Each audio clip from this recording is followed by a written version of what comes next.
ताई नको ताई, रडू नकोस.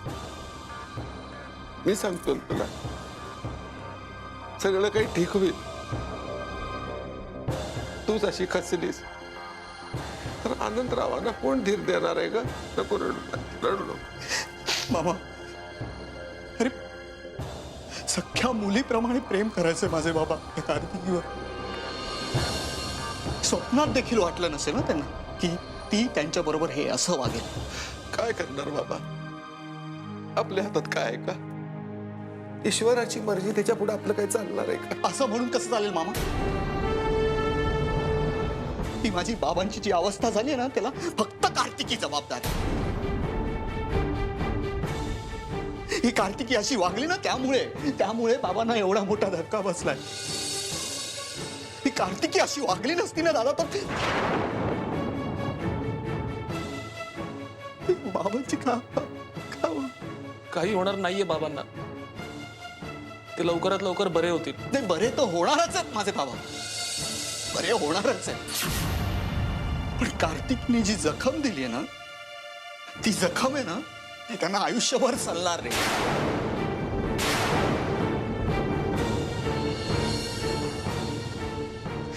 आयुष्यभर.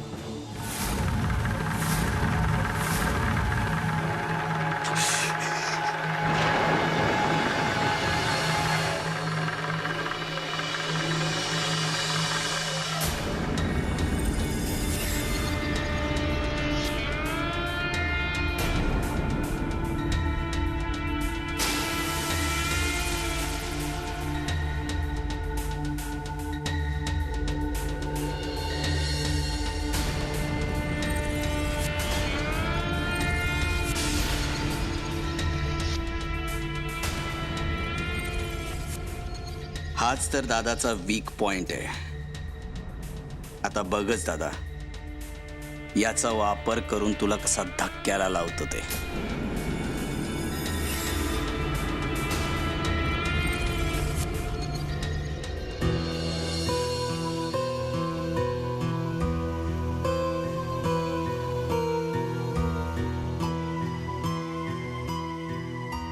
एक्सक्यूज मी, त्या संगीता जाधव त्या नर्स आहेत, त्यांना भेटायचं.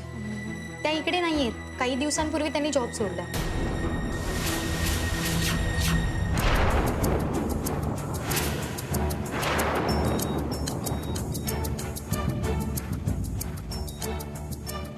सोडलाय?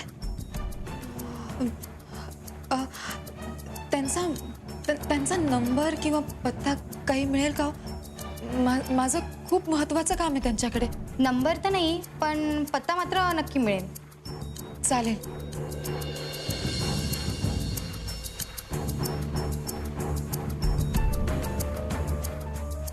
हे घ्या. थँक्यू.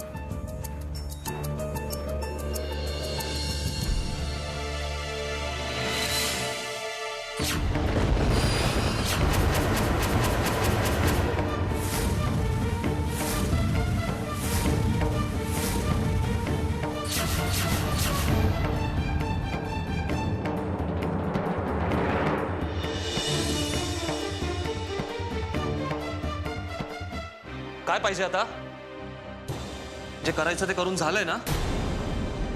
का अजूनही काही बाकी आहे? पण दादा, कमाल आहे नाही? काही माणसं आपल्या आयुष्यात पिच्छाच सोडत नाही.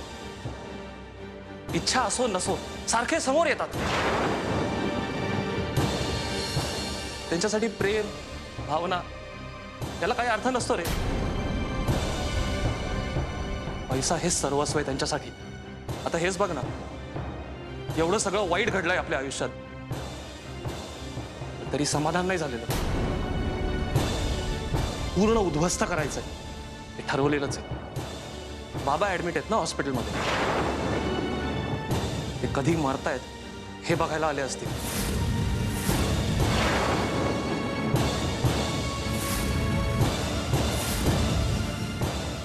पण सांग त्यांना, ते मेलेत म्हणाव तुमच्यासाठी कधीच. आणि मी सुद्धा.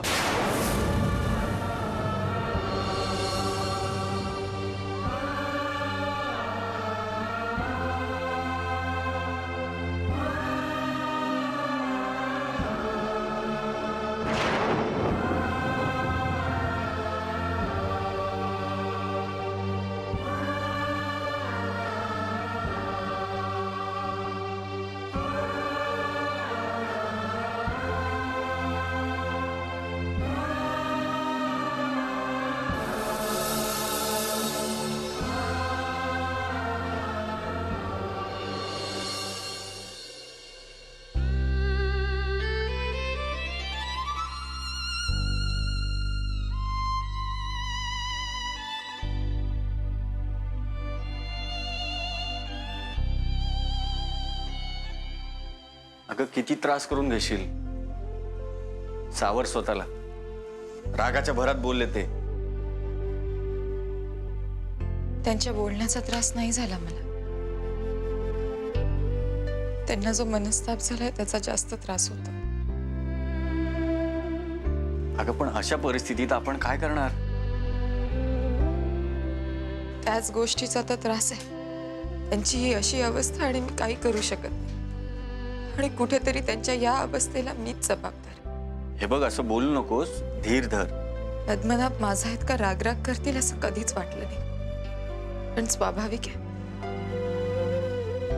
त्यांच्या जागेवर कोणीही असतं तरी असंच वागलं असतं. त्यात माझं दुर्दैव बघा ना. बाबा हॉस्पिटलमध्ये आहेत आणि मी त्यांना भेटू सुद्धा शकत नाही. त्यांच्या या आजारपणाला कुठेतरी मीच जबाबदार आहे. नको असले विचार करूस. अगं सगळं ठीक होईल ना. पण कधी? मला माझी बाजू मांडायला एक संधी हवी. फक्त एक संधी. त्यानंतर सगळं व्यवस्थित होईल. हे बघ, आता त्या नर्सचा पत्ता आपल्याला मिळाला ना. ती जे सगळं खरं खरं सांगेल तेव्हा तू तुझी बाजू मांडू शकतेस. सावळे, हे सगळं माझ्या बरोबरच का? असं समज तुझा परीक्षेचा काळ आहे. अगं आपले भोग भोगावेच लागतात. तो तुझा सावळा आहे ना, तो ते भोग संपवणार नाही. हा, पण तुला ते भोगण्याची ताकद मात्र नक्की देईल. तुमच्याशी बोलताना असं वाटतं की नामदेवच बोलतो.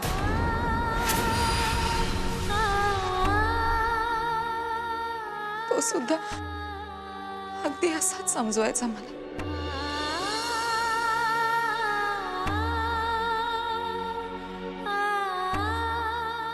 चल, नर्सच्या घरी जायचं ना.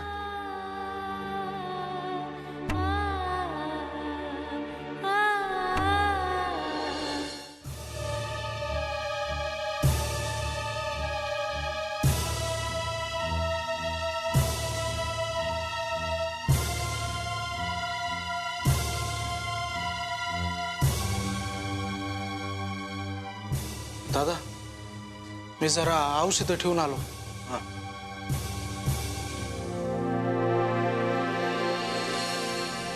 काय रे दादा, काय झालंय?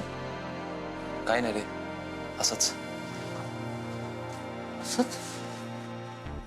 एवढा अपसेट का दिसतोस तू? काही प्रॉब्लेम झालाय का? हा? इकडे रे. दादा एवढा अपसेट का दिसतो? काय झालंय? कार्तिकीताई आल्या होत्या हॉस्पिटलमध्ये. इथं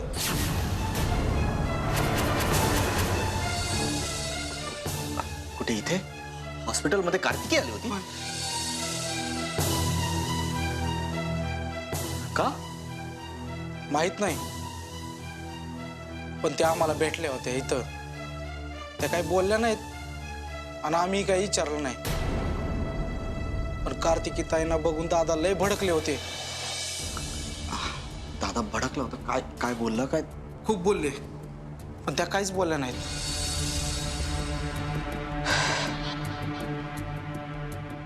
दादा, हा सोपान काय बोलतोय? कार्तिकी हॉस्पिटलमध्ये येऊन गेली? अरे पण का? अरे मला काय माहित.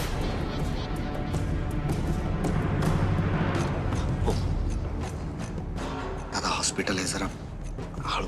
आणि तू त्रास करून घेऊ नको रे. अरे मग काय करू? हो दादा, तो सगळा विचार सोडून दे.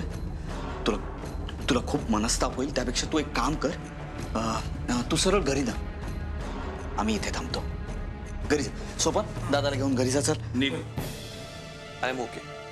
मी थांबतोय. No, you are not okay. तू स्ट्रेस दिसतोयस, त्यापेक्षा तू घरी जा, आराम कर. आम्ही आहोत ना. मी आहे, आई आहे, बाबांकडे लक्ष द्यायला आम्ही आहोत. तू अजिबात काळजी करू नकोस. तू घरी जा. नील, दादा, सोपान, हा दादाला घेऊन घरी जा. हो. दादा किस. आम्ही आहोत दादा. हा, अजिबात काळजी करू नकोस.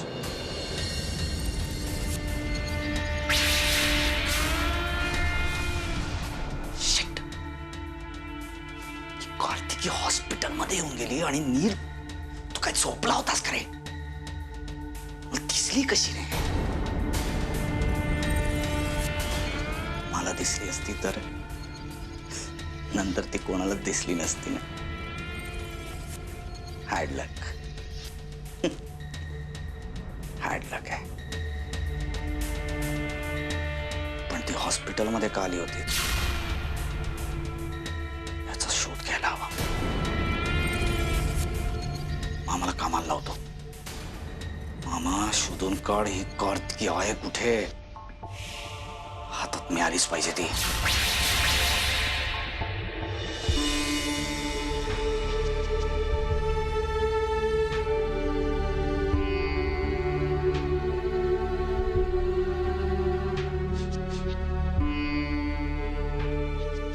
काय ग, बरं आहे का अनंताचं आता? बरे. नीलचा फोन आला होता. कार्तिकीनी वाटोळं केलं या घराचं. तिचं कधीच चांगलं होणार नाही. पाहिलंच ना शशीचं न ऐकल्यामुळे काय झालं ते. मला तर काही कळेन असंच झालं. कार्तिकी असं वागू शकते ह्याच्यावरती माझा विश्वासच बसत नाही. सगळ्यांना एवढं समजून घेणारी, घरासाठी एवढा त्याग करणारी कार्तिकी अशी नाही वागू शकत. अगं, कुलकर्ण्यांची एवढी मोठी संपत्ती लाटायची म्हणजे ही असली नाटकं करावीच लागतात. आधी गोड गोड बोलून सगळ्यांची मनं जिंकायची आणि मग त्याचाच फायदा घेऊन सगळ्यांना लुटायचं. माझ्या शशीचा अंदाज कधीच चुकणार नाही. ती बोलत होती तेव्हा तुम्ही तिच्याकडे दुर्लक्ष केलं. मला ना तिला हे सगळं सांगायचंय, पण तिचा फोनच लागत नाहीये. आता ती आली ना म्हणजे सगळं सांगते तिला. तीच या घराची विस्कटलेली घडी पुन्हा नीट बसवू शकते.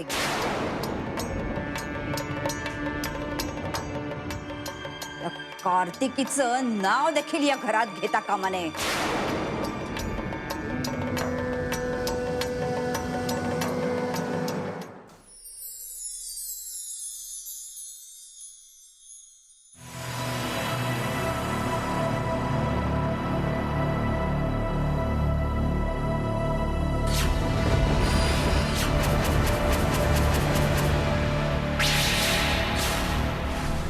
मुक्ताई,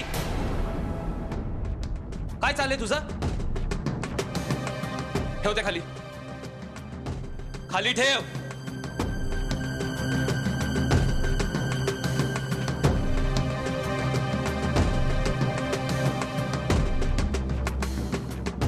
घरात काय घडल्याची कल्पना नाहीये का तुला? या नालायक बाईमुळे एवढं रामायण घडलं. तिचा माझ्या बरोबरचा फोटो नीट करायची इच्छाच अशी झाली का तुझी? एक गोष्ट लक्षात ठेवायची, ह्या बाईशी माझा काही संबंध नाहीये आणि तिचा या घराशी संबंध होता. ही दुर्दैवी गोष्ट जेवढी लवकरात लवकर विसराल तेवढंच चांगलं. आलं लक्षात? आण तो फोटो इकडे. होते.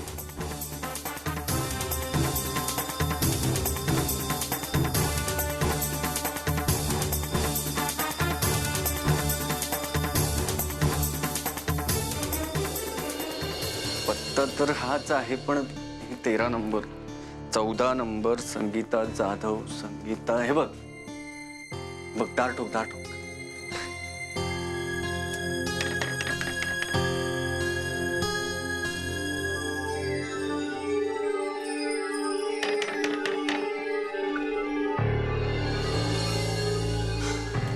तुम्ही हॉस्पिटलमध्ये गेलो होतो आम्ही. तिथे कळलं की तुम्ही जॉब सोडला. तिथूनच तुमचा पत्ता मिळाला. मला तुमच्याकडे खूप महत्वाचं काम आहे. बोला ना. माझ्या बाळाविषयीचं सत्य फक्त तुम्हाला माहिती. माझ्या घरी या बाबतीत काहीच माहित नाही आणि आता त्या विषयावर खूप गैरसमज निर्माण झाले. ते दूर करायला मला तुमची मदत हवी आहे. काय करायचंय मला? कुलकर्ण्यांच्या घरी जाऊन सत्य काय आहे ते सांगायचंय. हे बाळ कुलकर्ण्यांचाच वारस आहे हे सांगायचंय. पण यात काही गडबड तर नाही ना? मला भीती वाटते. खरं बोलायला कसली भीती? आणि काही गडबड असण्याचा प्रश्न येतोच कुठे? हे बघा, जे सत्य आहे ते तुम्हाला स्पष्टपणे सांगायचंय, बस. पण हे बघा, या तान्या बाळाच्या भवितव्याचा प्रश्न आहे, त्याच्यासाठी तरी एवढं करा. ठीक आहे.